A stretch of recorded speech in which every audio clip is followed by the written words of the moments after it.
السلام عليكم. اليوم غادي نحضر معكم واحد الكيكه سهله واقتصاديه بدون سكر بدون دقيق، غير بالشوفان والبنان. كتجي لذيذه في المذاق وهشيشه، والناس اللي كيعملوا الحميه والناس اللي عندهم السكر غادي هاد الكيكه غتعجبهم ان شاء الله. يا ربي نخليكم على المقادير وطريقه تحضير فرجه ممتعه.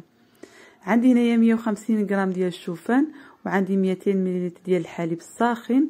غادي نكبو فوق الشوفان ونخليه يترقد واحد 10 دقائق، غير تشرب ديك الحليب ديالو كيتنفخ.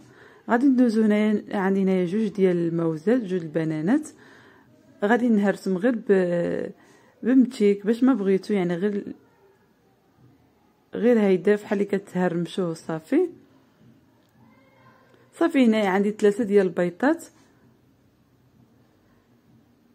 هاد الكيكه كتجي لذيذه بزاف، وما تقولوش بان ما كايناش فيها، ما كيبانش بان ما فيهاش الدقيق ولا السكر.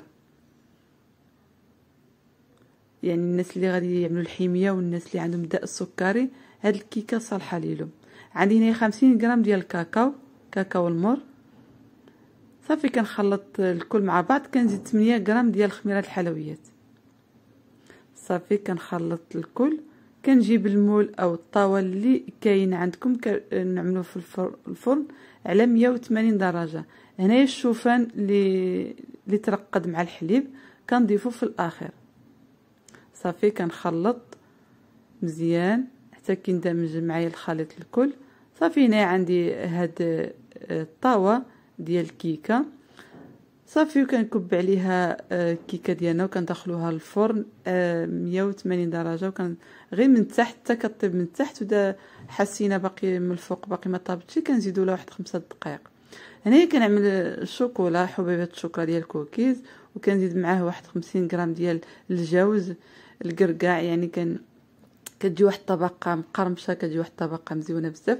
هنايا عندي 100 غرام ديال الشوكولا نوعيه الجيده، وعندي هنايا الحليب واحد 50 مليلتر ديال الحليب ساخن.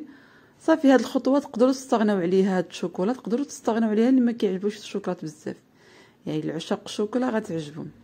انا هنايا كيعجبني الشوكولات بزاف، وهنايا ضفت هاد الخطوه الاخيره تقدروا تستغناو عليها، يعني تخليوها غير بالقرقاع وحبيبات الشوكولا صافي، ومع ديك الكاكاو اللي ضفنا لها في الاول.